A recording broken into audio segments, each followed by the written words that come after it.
میں ایک بار ایک کینسر ہاسپٹل گیا تھا، اور اکثر ہم لوگ سال میں 1 مرتبہ 2 مرتبہ کینسر ہاسپٹل جاتے ہیں اور جا کر کے دیکھ کر کے آتے ہیں، ان کو دعا کرتے ہیں۔ وہ اس لیے کہ کچھ نوجوانوں کو میں لے کر جاتا ہوں، دیکھو ان کو کس حالت میں ہے آج۔ مجھے آج تک یاد آتی، 8 سال ہو گئے، ایک تقریباً 45 ایئرس کا ایک بیمار آدمی، اس کی گردن پر کینسر تھا اور بہت بڑا ایک پھوڑی تھی، ایسے سویا ہوا رہتا تھا۔ اس کے قریب جیسے ہی گیا تو رونے لگا، کہا حضرت میرے لیے دعا کر دو۔ سب کے لیے دعا کر نہیں آئے؟ کہا نہیں، نوجوانوں سے میں کہتا ہوں جو خالی اپنے آپ کو برباد کیے جا رہے ہیں، وقت کام نہیں کرنا چاہتے ہیں۔ اور بہت سارے نوجوانوں سے پوچھو کیوں نہیں کام کر رہے؟ میرے سٹینڈرڈ کے مطابق مجھے جاب نہیں ملتی۔ تمہارا سٹینڈرڈ کیا ہے؟ تمہارا سٹیٹس کیا ہے؟ رسول اللہ صلی اللہ تعالی علیہ وسلم ایک بار حضرت فاطمہ کے گھر آئے، چھوٹے بچے حسن اور حسین رضی اللہ تعالیٰ عنہما، وہ دیوار سے چپک کر کے بیٹھے ہوئے ہیں، پیٹ ان کا پیٹ سے لگا ہوا ہے۔ پوچھا فاطمہ یہ بچے کیوں اس طرح سے خاموش بیٹھے ہیں؟ انہوں نے کہا یا رسول اللہ کئی دن سے گھر میں کھانا نہیں بنا، بھوک کی شدت سے ان کا پیٹ اندر گیا۔ حضور پاک صلی اللہ علیہ وسلم نے کیا کہا؟ فاطمہ رکو، میں میرے بچوں کے لیے کچھ لے کر کے آتا ہوں، قرضہ مانگ کر کے نہیں۔ اب سنو توجہ سے، وہ نوجوان جو سٹیٹس اور سٹینڈرڈ کی بات کرتے ہیں، مدینے سے باہر نکل کر کے آئے رسول اللہ صلی اللہ علیہ وسلم، اور ایک باغیچے میں، کھجور کے باغیچے میں گئے۔ وہ کسی کا باغیچہ تھا، میرے عزیزوں میں یہ اکثر بیان نہیں کر پاتا ہوں۔ باغیچے کے مالک سے جا کر حضور نے فرمایا کیا تو مجھے کام پہ رکھ سکتا ہے؟ کیا تو مجھے جاب پہ رکھ سکتا ہے مزدوری کرنے کے لیے؟ اس باغیچے کے مالک وہ پہچانتا نہیں تھا، کہا ہاں آ جاؤ، میں کام دوں گا تم کو۔ کام کیا دیا؟ کہا کہ کنویں سے پانی نکال کر کھجور کے درختوں پہ پانی ڈالو، 1 مٹکا پانی ڈالو گے تو 2 کھجور دوں گا۔ رسول اللہ صلی اللہ علیہ وسلم نے قبول کر لیا، پیسے نہیں، 1 مٹکا پانی ڈالنے پر 2 کھجوریں صرف۔ اور جب حضور کنویں میں مٹکے کو رسی لگا کر کھینچتے تھے تو پانی اٹھا کر کے کھجور کے درخت پر ڈال کر آتے تھے، اور مالک جو باغیچے کا تھا 2 کھجوریں دیتا تھا اجرت میں، 2 کھجوریں، 2 مٹکے پانی ڈالے، تیسرا مٹکا آپ کنویں میں ڈالے تھے کہ رسی ٹوٹ گئی، رسی ٹوٹ گئی، مٹکا اندر چلا گیا۔ وہ مالک کو پتا نہیں تھا، وہ سیدھے آ کر کے حضور پر ہاتھ مار دیا، کہا کہ کیسا کام کرتے ہو، کیسی مزدوری کرتے ہو؟ اللہ کا رسول ہے، سید الانبیاء ہے۔ آہ نہیں کہا، اس سے کہا کہ مجھ سے یہ رسی ٹوٹ گئی ہے، تم میری اجرت میں سے کوئی چیز کٹ کر دو۔ اس نے کہا جاؤ، تم ضرورت مند لگتے ہو، 6 کھجوریں دے دیا اور کہا جاؤ۔ 6 کھجوریں لے کر میرے آقا صلی اللہ علیہ وسلم آئے، کہا فاطمہ بچے کہاں ہیں؟ میں ان کے لیے غذا لے کر کے آ گیا۔ آج ہمارے بچے کہتے ہیں میرے سٹینڈرڈ کے مطابق کام نہیں ملتا، ہمارے سٹیٹس کے مطابق ہمیں کام جاب نہیں ملتی۔ وہ کائنات کا آقا و مولا سید الانبیاء کنویں سے پانی نکال کر درخت پہ ڈالنے کو بھی حیا نہیں سمجھتا۔ میرے عزیزو، اللہ کے نبی صلی اللہ علیہ وسلم نے اس دنیا میں ہمیں اسٹرگل کرنا سکھایا ہے۔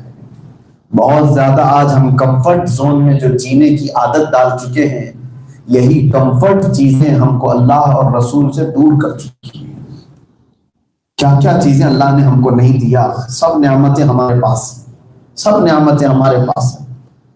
آپ کو پتا ہے ایک سانس اندر جاتی یہ نعمت ہے، ایک سانس باہر جاتی یہ نعمت ہے۔ میں نے ہاسپٹل میں دیکھا ہے کتنے ایسے لوگ ہیں جو ڈائلیسس پر ہیں۔ ڈائلیسس کس لیے ہوتا ہے؟ جب پیشاب نہیں نکلتا تو اندر کا پانی مشین پورا نکال کر فلٹر کرتی ہے اور پھر بلڈ کو واپس باڈی میں ڈالتی ہے، پانی الگ کرتی ہے۔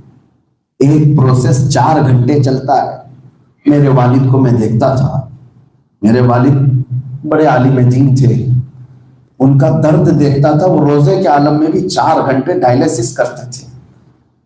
تو میں نے ان سے پوچھا کہ اتنی تکلیف؟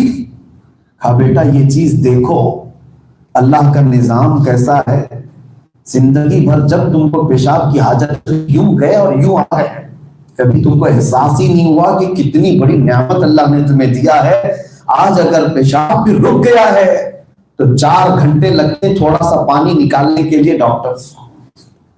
ہم کو اللہ تعالیٰ نے بھوک لگنے کی نعمت دی ہے، بھوک نہ لگے تو تم کچھ کھا نہ سکتے، پیٹ بھر جائے اس کا احساس ہوتا ہے، یہ بھی ایک نعمت ہے۔ ہر چیز ہمارے پاس اللہ نے دی ہے، ابھی ہم کو آزمایا نہیں گیا، ہم کو ابھی تکلیفیں اور امتحانات میں لایا نہیں گیا، لیکن میرے عزیزو اتنا آرام سے رہنے کے بعد میں سوال کرتا ہوں کہ بندہ اگر فجر میں غائب ہے، فجر کی نماز نہیں پڑھا، ظہر اس کی چلی گئی، عصر چلی گئی، مغرب چلی گئی، عشاء چلی گئی، پھر اس سے سوال ہوگا فَبِأَيِّ آلَاءِ رَبِّكُمَا تُكَذِّبَانِ، تو میری کون کون سی نعمتوں کو جھٹلاؤ گے؟ تجھے زندگی گزارنے کے لیے میں نے ہر چیز دی، لیکن تو اللہ کے لیے کتنا وقت دی؟ آج نمازوں سے جو غافل بچے ہیں، نوجوان، ان سے میں کہتا ہوں، میں ایک بار ایک کینسر ہاسپٹل گیا تھا، اور اکثر ہم لوگ سال میں 1 مرتبہ 2 مرتبہ کینسر ہاسپٹل جاتے ہیں اور جا کر کے دیکھ کر کے آتے ہیں، ان کو دعا کرتے ہیں۔ وہ اس لیے کہ کچھ نوجوانوں کو میں لے کر جاتا ہوں، دیکھو ان کو کس حالت میں ہے آج۔ مجھے آج تک یاد آتی، 8 سال ہو گئے، ایک تقریباً 45 ایئرز کا ایک بیمار آدمی، اس کی گردن پر کینسر تھا اور بہت بڑا ایک پھوڑی تھی، ایسے سویا ہوا رہتا تھا۔ اس کے قریب جیسے ہی گیا تو وہ رونے لگا، کہا حضرت میرے لیے دعا کر دو۔ کہا سب کے لیے دعا کرنے ہی آئے؟ کہا نہیں، میرے لیے صرف اتنی دعا کر دو کہ ایک بار اٹھ کر کے میں سجدہ کر سکوں۔ کہا اس میں کیا مسئلہ ہے؟ کہا سر اٹھاؤ تو پھر بلڈ شروع ہو جاتا ہے، نہیں اٹھا سکتا، پیپ آتا ہے اور خون آتا ہے، وہ آدمی سر نہیں اٹھا سکتا۔ کہا کہ جب جوانی تھی ہم سجدہ کرنے سے بھاگتے تھے، اور آج ایسی حالت ہے کہ ایک سجدہ کرنے کی بھی میرے اندر طاقت نہیں۔ ڈرو اللہ تعالیٰ کی پکڑ سے، آج تم سلامت ہو، تمہارا جسم محفوظ ہے اور تم سجدے سے بھاگ رہے ہو، وہ دن نہ آ جائے کبھی سجدہ کرنے کی توفیق بھی اللہ کی ہے، اللہ تبارک و تعالیٰ یہ توفیق ختم کر دے تو عبادت بھی نہیں کر سکو گے۔ اسی لیے عرب میں ایک سٹیکر میں جگہ پر دیکھتا تھا، صلو قبل ان تصلو، اپنی نماز پہلے پڑھ لو اس سے پہلے کہ قوم تمہاری نماز پڑھ دے گی۔ تمہیں لایا جائے گا ایک دن، ہمیں بھی لایا جائے گا، اور باندھ کر کے لایا جائے گا، ناک میں روئی ٹھونس کر کے، کانوں میں روئی لگا کر کے، کاٹن رکھ کر کے، پیٹ کو رسی سے باندھ کر، پیروں کو باندھ کر، سفید کپڑے میں امام کے سامنے لا کر رکھ دیا جائے گا۔ زندگی میں تم نہیں پڑھتے تھے، اب لوگوں سے تمہارے اوپر پڑھا دیا جائے گا۔ عزیزان گرامی وقار، ہمارے پاس بہت شارٹ ٹائم بچا ہوا ہے، بہت تیزی سے وقت گزر جائے گا، اسی لیے اعلیٰ حضرت فاضل بریلوی رضی اللہ تعالیٰ عنہ کے اس شعر پر میں اپنی گفتگو کو سمیٹتا ہوں، آج لے ان کی پناہ، آج مدد مانگ ان سے، کل نہ مانیں گے قیامت میں اگر مان گیا،